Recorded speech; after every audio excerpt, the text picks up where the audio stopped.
Hey everyone, welcome to today's edition of One Single Story. It is Tuesday. We're in Amos chapter 4 today, the first 13 verses. And it says, "Listen to me, you fat cows." I love that. That is so I wish I could have the confidence to just now. Can you imagine rolling out a sermon introduction that said, "Listen, you fat heifers,"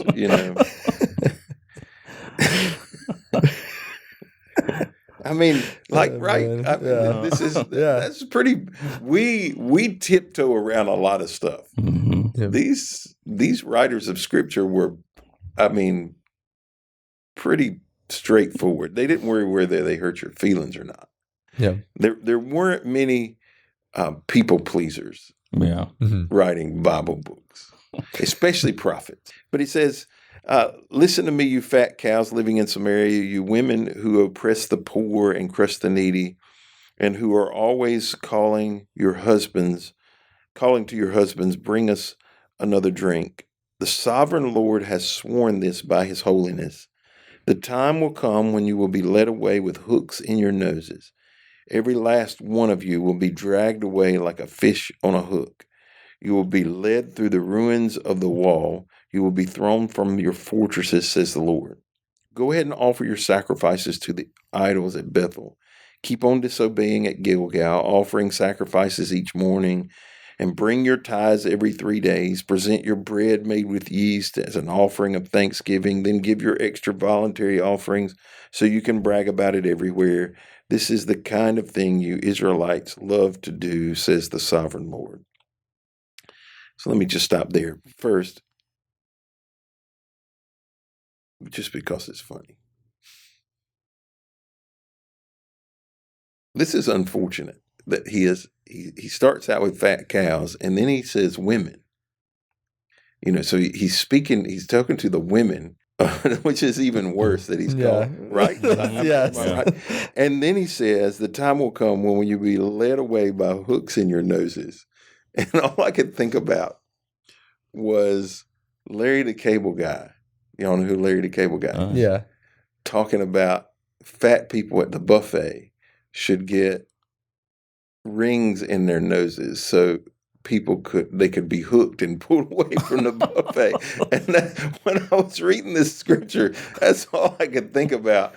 Because that's like the imagery. You're gonna, he calls them fat cows. You're sitting over here. He's saying the women are drinking all the time and the men are their servants and bringing them drink. Always asking for another drink. He said, "There's the day's coming when you're going to be like animals with hooks in their noses, dragged away like a fish on a hook." Anyway, it's just a random thing. Verses 4 and 5, he says they still practice religion. They do some things. So they're offering their sacrifices, they're bringing their tithes, they're giving offerings of thanksgiving, they're offering voluntary offerings. They love to do these kinds of things, but their heart is impure. So their actions are right, their motives are wrong. But it also says, but even there, go ahead and offer sacrifices to the idols at Bethel. Right. Keep on disobeying. So they're not even offering to the right God. They're not offering to the Lord. It doesn't appear here. Yeah. But they're still doing it at Bethel, which is the place of God, the house of God, and they're doing the things that they should be doing, just doing it to the wrong place with the wrong motives, or to the wrong idols.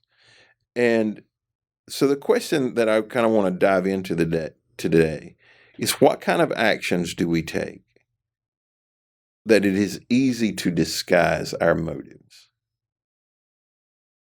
And I think one of the things that he addresses here is one of the things that's easy to disguise our motives, and that is giving, and specifically giving to the church.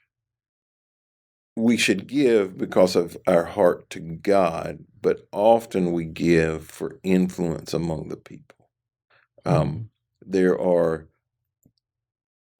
I would say the overwhelming majority of churches in America, number-wise. Now, I don't know that this is true numerically because there is a real imbalance. The majority of people attend larger churches, the percentage-wise, but the majority of churches are small churches. Does that make sense? Mm-hmm. If you got it, there are Life Church is 100,000 people, and they consider it a single church, even though it's probably 40 campuses, if I had to guess.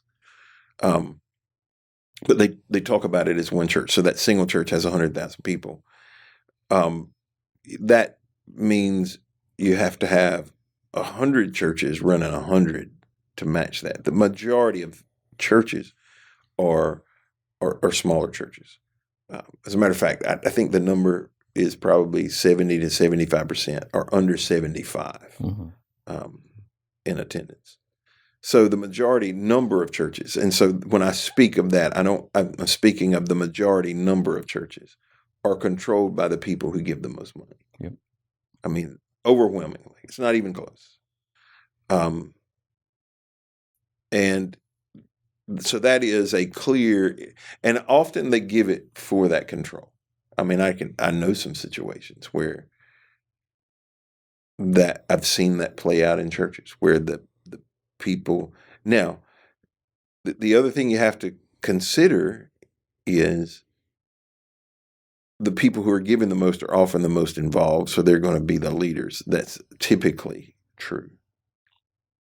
But I can think of numerous examples where there are people who aren't involved that have an inordinate amount of influence because they give.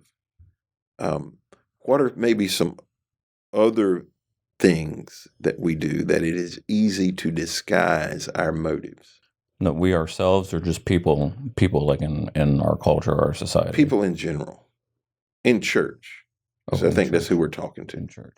I don't think we're talking to non-church people much on this podcast. If you're a non-church person though, and you listen to this podcast, let us know. but I will say, I think like one that I can think of that I see everywhere is asking for a prayer request, but it's just an excuse for gossip. Mm-hmm. I've seen that a lot of times where you just want to talk about somebody, and so you ask to pray for them, right? And that can be, I've seen that a lot of times, or even like lying, and I've heard this a lot of times, like a white lie. I would say all lying is lying, right?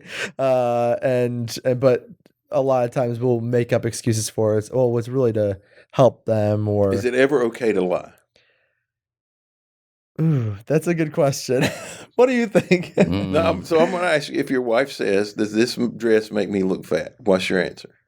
I would, okay. Have you seen the forecast today? No. Well, I'm always, that thing, Jess and I we just talked about this a few days ago, because we, not that example specifically, but just like in general of like, we're pretty honest with each other, and like, and she's brutally honest with me a lot of times, and sometimes it hurts a little bit, but I appreciate it on the other end, and so even though it could hurt at the time, I do think it's better to be honest than not. And even with that, there have been times when she'll ask me, and I'll just say like, yeah, I don't think it's very flattering, and she's like, okay, and then she won't buy it, instead of her buying it and later thinking, oh man, like I wish I didn't get that, know. I see people occasionally, and I make two assumptions. One, they don't have a mirror. And two, their spouse is a liar. Because my Barbara will say occasionally, "Don't ever let me leave the house looking like that." Don't ever let me leave the house looking like that. Yeah, I think, I mean, your spouse, if you develop your relationship well and you have the best intentions for them, there is that balance of love and truth. Mm-hmm. I think a couple sermons back you talked about it. What was the quote? Timing is the difference between something and a fight. Yeah. What was the other one? You're making me recall something. I can't recall. But yeah, I mean, you have to. I think it was a conversation, a productive conversation in an argument. So I mean, timing is involved, honesty, and not every truth has to be put out there. You don't necessarily need to pick fights, but if you're looking out for the greater good of the person, then as the spouse, you should definitely say something in a way that's loving but truthful. There's this great meme about Abraham Lincoln. The thing was he couldn't lie. Honest Abe, that's what he was called. And his wife asked him, "Does this dress make me look fat?" And his response is, "I don't think it's the dress." That's terrible. Gosh. Oh man. Mm-hmm. So are there things that you find yourself skirting the truth about? Because your motive is you don't want to hurt their feelings more than you want to correct the situation. The one that I will sometimes have is if I will forget about something completely, right? Like someone will ask me about something, I'll forget about it completely. They'll say, "Hey, are you working on whatever?" Or, "Hey, have you thought about whatever?" And then I'll say, "Yes, I'm working on it now." And then I'll start right then. Then technically it's not a lie, right? Because I am just the beginning of it. I just don't tell them that part. If you have to say technically it's not a lie, then it's a lie. Yeah. Yeah. So that's one I can think of. But I think for the most part, like you were saying, so we like to. I mean, like sometimes the omission of truth. I think I'm using the right word. The omission of truth is a lie. Is lying in some cases, right? Because that can be damaging.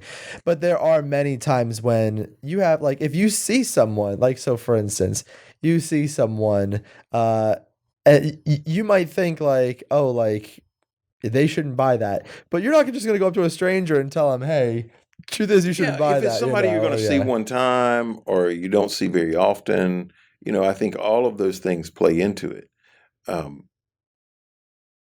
Did you enjoy your food? Yeah, it was great. No, it won't. It was just mediocre at best. Yeah. Or how did you like the service? Or how did you like the song? Or how did you like whatever?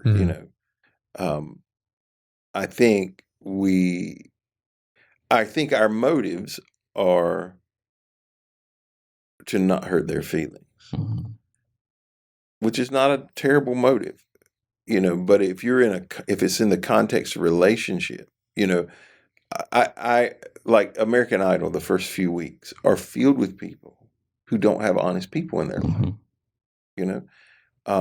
Churches are the same way. There are people serving in churches that don't have honest people in their life. They don't have people who will say, "Hey, that is the most ridiculous thing I've ever heard in my life." Or "You can't sing," and that's a hard, for Kent, he leads worship. He's got a very, very complicated job because, that's one of the things that I expect him to do is, okay, I want to hear you sing before I put you on stage. You don't just get to volunteer and get on the stage. We want to hear what you sound like, and either you got to be a great singer or a great worshiper. The preference would be that you were both,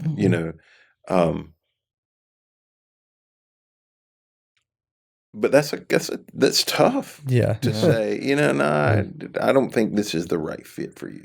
That's one of the reasons why, like, I've been asked to do like a talent show, right, for like youth group, and you kind of have one of two. There's one of three ways you can go about it. One is that you have them try out, and then you have like the 10 best acts. But then it's on me to be like, you're good or you're not.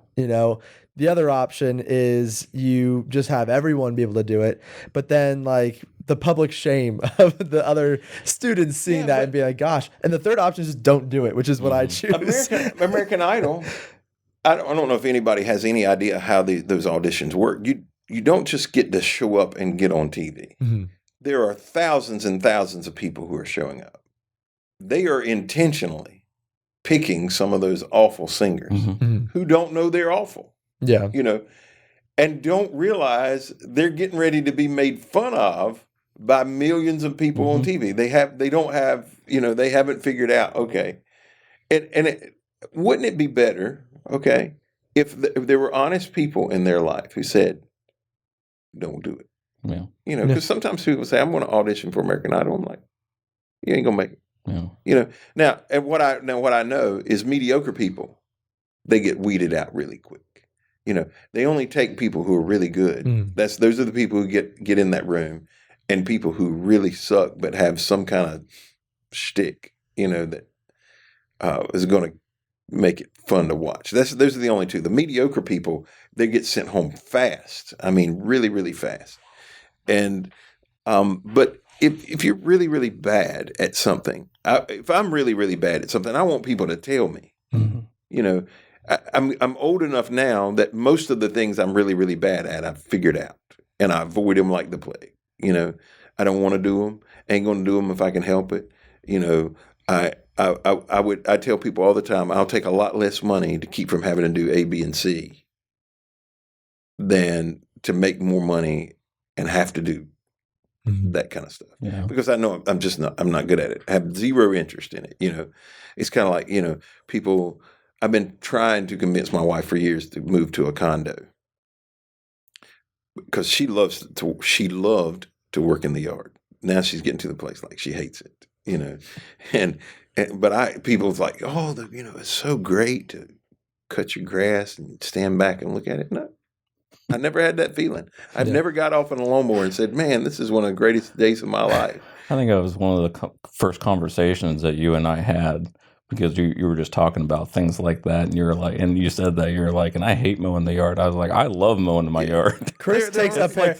He has a pair of scissors, and he does it one little like. I know who people who do it. Like I got a friend, he cuts his, and I mean, he's got a beautiful yard. I mean, he spends an enormous amount of time in his yard. I mean, his grass is green year round.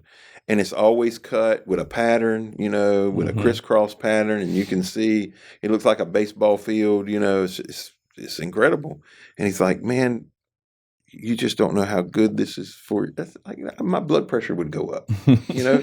I mean, I'm not joking. And so you sneeze on the thing, you know, one of those lines gets crooked. It's like it's over. I'm done. Another thing I think is hard to pick up on people's motives is compliments. Mm-hmm. Like I'm wary of people who compliment too much. Like I don't compliment enough. I know I'm on the other side. If I compliment you, you don't have to question my motives. But right now, there's 3 or 4 people who come to my brain. Like I have a detector that goes off in my mind. Like I'm not sure. Yeah. You know, what are you after? What do you want? You know, if I wasn't like they're trying to butter you up for something. It's just a little bit too much. You know, and I don't know what their motives are. Yeah. Like sometimes I do know what their motives are. You know, but sometimes I don't know what their motives are. Mm-hmm. Any other things you can think of? Well, with some you were talking about before with people that need to have somebody honest in their life. Just going one step further on that, when you hear information that you don't necessarily want to hear, the next step after that is, are they going to listen to it and take the correction and improve? Because going back to that American Idol reference, that is one of the things that I do enjoy seeing, because it shows the authenticity of the judges, that they'll see somebody that is almost there, but they won't send them through because they need to work on X, or because they're not prepared in such a way that by moving them into that next area could eat them alive. Right. So that next step in there of listening to correction, some people are just mean. Some people are just mean to be mean. But some people, if it's somebody that cares about you, might tell you something that's hard to hear. But what will you do in order to correct that? Are you going to receive it, even though, like you said before, it hurt at first, but on the back end, it improved me? Well, thank you for being with us today on One Single Story. We hope you'll be back tomorrow as we continue our conversation in the book of Amos.